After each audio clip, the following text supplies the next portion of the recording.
सारा गुरपाल जो पहले ही हफ्ते में बिग बॉस से हो गई थी बाहर, वो बिग बॉस के मेकर्स पर, बिग बॉस के शो पर तंज कसती हुई नजर आ रही हैं।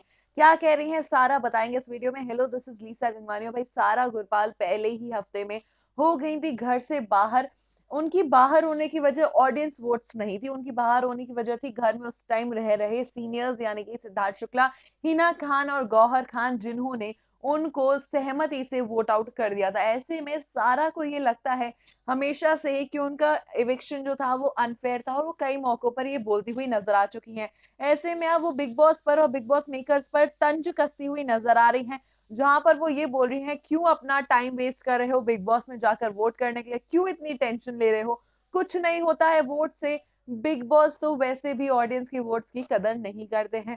हम आपको बता दें कि ये सीजन थोड़ा सा ये चीज देखी गई थी कि ऑडियंस के वोट्स को ना माना जा रहा था, चाहे फिर वो सारा का एविक्शन हो, शहजाद का एविक्शन हो, या फिर हो निशांत का एविक्शन। जी हाँ, सारा पहले हफ्ते में हो गई थी घर से बाहर, वो भी हुई थी सीनियर्स की वोट्स के आधार पर।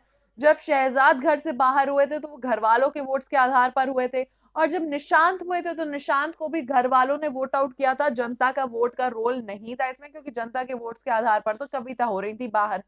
ऐसे में सारा को तब से ही ये दिक्कत है कि बिग बॉस ने ये अनफेयर इविक्शन क्यों किया। जब ऑडियंस का शो रहता है बिग बॉस, तो घर वालों को इतनी बड़ी पावर क्यों दे दी पहले ही हफ्ते में।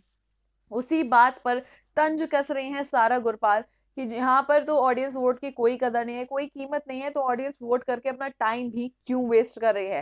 भाई, इस पर आपका क्या कहना है? आपको क्या लगता है, क्या ऑडियंस का सच में हो रहा है टाइम वेस्ट बिग बॉस के शो में वोट करते हुए? क्या नहीं होता है ऑडियंस का जो भी वर्डिक्ट वो नहीं माना जाता है? क्या इंपॉर्टेंस नहीं दी जाती ऑडियंस वर्डिक्ट को? तो लिखकर बता दीजिए हमें कमेंट सेक्शन में, क्योंकि सारा का तो यही मानना है। साथ ही हमारा चैनल देखते रहिए, क्योंकि ऐसी खबरें हम आप तक पहुंचाते रहेंगे।